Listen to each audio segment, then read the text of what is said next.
بسم اللہ الرحمن الرحیم نحمدہ و نصلی علی رسولہ الکریم اما بعد فاعوذ باللہ من الشیطان الرجیم بسم اللہ الرحمن الرحیم۔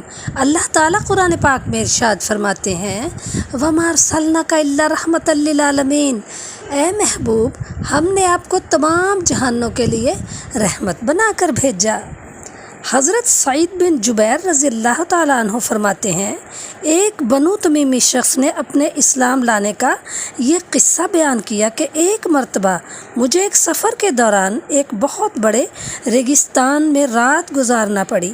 اس خوفناک ریگستان میں میری اونٹنی میرے ساتھ تھی اور میں بالکل تنہا تھا۔ رات کا وقت تھا، میں نے اونٹنی کو ایک جگہ بٹھایا اور خود لیٹ گیا اور سو جانے سے پہلے میں نے یہ پڑھا اعوذ بعظیم ھذا الوادی، اس وادی کے بڑے جن کے ساتھ میں پناہ مانگتا ہوں۔ یہ پڑھ کر میں سو گیا۔ سونے کے بعد خواب میں نے دیکھا کہ ایک قوی ہیکل جوان جس کے ہاتھ میں ایک خنجر ہے آیا اور آتے ہی خنجر اس نے میری اونٹنی کے حلق پر رکھ دیا۔ یہ دیکھتے ہی میں گھبرا کر جاگ اٹھا اور ارد گرد دیکھنے لگا مگر کوئی چیز نظر نہ آئی۔ میں اسے یوں ہی وہم خیال سمجھ کر پھر سو گیا۔ دوبارہ پھر وہی جوان ہاتھ میں خنجر لیے نظر آیا۔ اس نے خنجر پھر میری اونٹنی کے گلے پر رکھ دیا۔ میں پھر چونک پڑا اور دیکھا کہ میری اونٹنی بھی کانپ رہی ہے۔ میں پھر سو گیا اور تیسری مرتبہ بھی یہی قصہ دیکھا اور اب تو میں ڈر کر گھبرا کر جاگ اٹھا۔ میں نے دیکھا کہ اونٹنی بھی ڈر کے مارے بہت کانپ رہی ہے۔ میں نے پیچھے مڑ کر دیکھا تو وہی جوان ہاتھ میں خنجر لیے کھڑا نظر آیا اور اس کے ساتھ ایک بوڑھا شخص بھی دیکھا جس نے اس جوان کا ہاتھ پکڑ رکھا تھا اور اونٹنی کے قریب آنے سے روک رکھا تھا اور وہ دونوں آپس میں لڑ جھگڑ رہے تھے۔ تھوڑی دیر میں 3 بڑے بڑے بیل وہاں آ گئے اور اس بوڑھے نے اس جوان سے کہا کہ ان بیلوں میں سے جو بیل چاہو اس میرے پڑوسی آدمی کی اونٹنی کے بدلے میں لے لو مگر میرے پڑوسی آدمی کو ہاتھ نہ لگاؤ۔ چنانچہ وہ جوان آگے بڑھا اور ان بیلوں میں سے ایک بیل اس نے پکڑ لیا اور اسے لے کر وہاں سے چلا گیا۔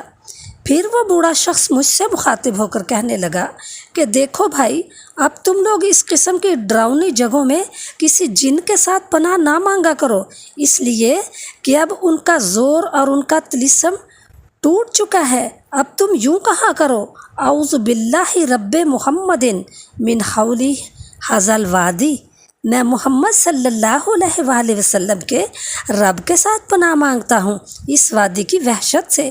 میں نے کہا یہ محمد صلی اللہ علیہ وسلم کون ہے؟ اس نے بتایا یہ نبی عربی ہیں۔ میں نے پوچھا کہاں رہتے ہیں؟ اس نے کہا مدینہ منورہ میں۔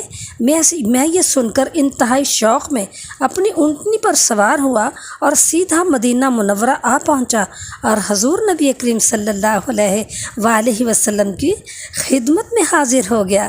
حضور نبی کریم صلی اللہ علیہ وآلہ وسلم نے مجھے دیکھتے ہی میرا یہ سارا قصہ خود ہی لفظ بہ لفظ سنا دیا اور پھر مجھے مسلمان ہو جانے کے لیے ارشاد فرمایا تو میں فوراً کلمہ پڑھ کر حلقہ بگوش اسلام ہو گیا۔ سبحان اللہ، سبحان اللہ، سبحان اللہ۔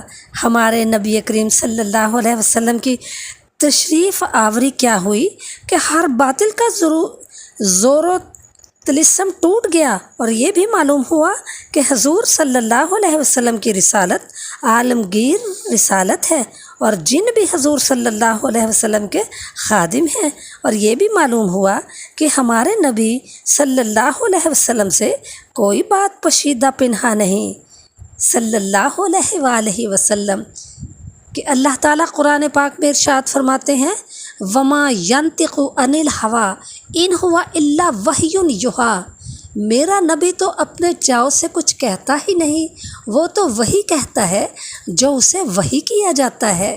القرآن۔